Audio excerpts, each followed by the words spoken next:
is crime so attractive to so many people? Why is a life of crime glamorous? Why does it stick out as something somebody would want to do?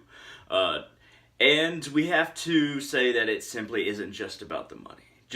If you just want to get money, there are plenty of ways to do it. If you want to become a businessman and you're really focused on becoming a businessman, you don't have to be a genius to do it. You don't have to be a genius to get a bunch of money. Now, a bunch to me is maybe hundreds of thousands, comfortable life, millions, a little bit smarter, billions, very smart, and as the farther you go up, most of the time you become more and more crooked. But that is a system of crime that I'm not talking about. The system of crime is actually worse than a lot of the kind of people we think of when we think of criminals like gangsters. Ones that are part of gangs, ones that sell drugs, ones that do B&Es, ones that jack cars.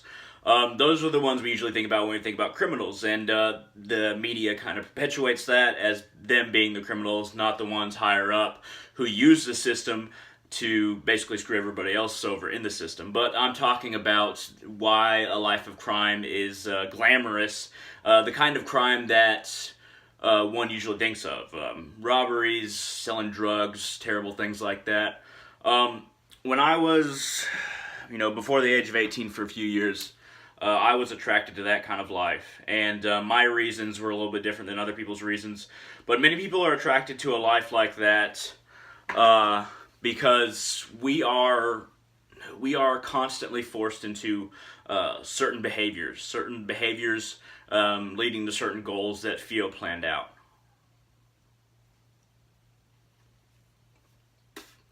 There are parts of us that want to break outside of the lines set before us, that want to rebel against the system, that want to free our behaviors from what the average person wants us to be, the average politician and the people in charge want us to fall in line. We want to break out of this line. And a lot of people turn to the glamorous idea of crime, and really it's an internal feeling that is meant to try and push us away or push us out of just thinking of material and ourselves as material, trying to force us into realizing our situation and trying to surmount it. But there's the negative side that, okay, we have that feeling, but some people decide, okay, this is a dog-eat-dog world. Let me dive in, get as much popularity, make as many people fear me as possible, and get as much money as possible. And that's their way out of the system, and that just eventually perpetuates their own materiality. But there are a lot of different factors. One is bad role models. I didn't really look up to my dad, so that was one of my factors. I'm sure there's plenty of other people. There's plenty of people that were into certain criminal activities that I've talked to that didn't have really good father figures. They wanted to find a masculine authority that wasn't part of the system because they had that feeling that they wanted to break out of the norm. Some people are pressured into criminal activities. That doesn't make it right. That doesn't make it okay. None of these reasons make it okay, but this is one of the reasons. Some people grow up in a neighborhood where there's a lot of criminal activity, and their environment just pushes them to kind of work towards what everyone else is doing around them. And that's true in many different circumstances, not just criminal activities, but as far as career opportunities, as far as, okay, well, everybody in this town works at the coal mine, I guess I'll do that too, because I don't know my options, and a lot of people don't know their options. Another factor besides trying to break out of the system and kind of peer influence is the idea that we simply can't live without the security of money, which plays into materiality. But we play up what we need in life. We think that we need nice TVs, that they're enjoyable, yes. We think that we need nice cars, they're enjoyable, yes. We think that we need a golden castle, but we never really think about what we're going to do in that castle, to use an allegory. We never really think about the kind of person we're going to be past all the material we're trying to gain. And that turns a lot of people to the easy route of criminal activity, trying to get as much money as possible as quickly as possible without thinking about the long-term consequences as far as the judicial system, but also the consequences of your effect on society. And that creates a self-perpetuating ego towards materiality. I would like to use an allegory for why people are attracted to criminal activity in general. And now all the things that I've mentioned, we imagine them as being safer. And let's just picture a doorway, basically a door with a door frame and then a wall. This door frame, it's hot. There is a fire somewhere, and there's a lot of light coming from the other side of the doorway. We believe that this light is the fire, and we believe that if we go in there, we'll be burned.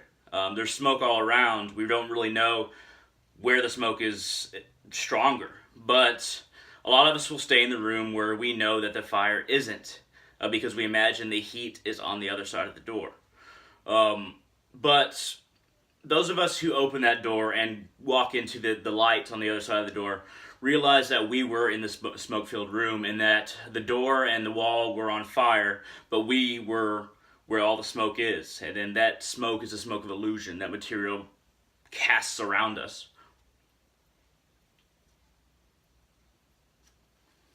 We imagine the light of conscience. We imagine that it is the fire, that we run away from conscience because we imagine that is where the heat is. And I'm speaking mentally now. So ego tells us that if we go on the other side of that door, that the conscience within our mind, everyone has one, will burn us up, and we avoid it. But if we stay in the smoke-filled room, the smoke just gets thicker and thicker, the illusions get thicker and thicker throughout our lives, and the ego tricks us into staying where we will suffocate, and where we do suffocate, and we can't understand anything beyond materiality. And we have to take a leap of faith in the end, that conscience, following the root of our conscience to consciousness, and then consciousness is the true route to infinity. If we open that door where the light is, and not fear assessing our lives, the world, society, through something which is eternal, something that is beyond it, something that maybe we all came from, the true source of eternity. If we are willing to truly look at ourselves and open that door and go into the light, we find that there is no heat, that the heat was on our side, the smoke of illusion was on our side, the ego. With the ego that tells us that this side is safe, that's where the true danger was. If we go through that door of conscience, then that's when we meet the light. That's when we meet something that can lead us beyond this cage we find ourselves in, this room filled with smoke that is this reality. So, in conclusion, there are a few different reasons why a criminal life is attractive, even in the business terms, which is very similar to the general idea of a criminal. If we truly get down to the nitty-gritty of business, because a lot of businessmen are very crooked, and they might follow the laws, but they do not follow the laws of humanity as far as being a good human being. And that's another video, but I hope that some of this has been interesting to you. I've tried to lay out why I think people are drawn to a criminal life, and some of the things I did I'm not proud of. It wasn't anything huge, but it wasn't anything small either. And I got infatuated because I just so frustrated with the system as well. I wanted to get outside of those lines, and I just got fed up with being judged by the system, but also being in the system. I wanted to break free, and spirituality was something that I found truly much later. But there was a time there where I was very materialistic, and I worked through nefarious means in order to gain material. And I used, like I said before, I used a lot of alcohol and drugs as well to just try and feel good. I just wanted to escape, and they were very short-term escapes, just like any kind of criminal activity. So I hope some of this has been enlightening. If it hasn't, shoot it down in the comment section below. If it has, shoot it down in the comment section below. If you like this video at all, hit that thumbs up down there. And hey, share your experiences. I would love to talk to you. I'm on Facebook, my name, Hunter Salazar, live in North Texas. But thank you for watching, and I hope you all have a great day.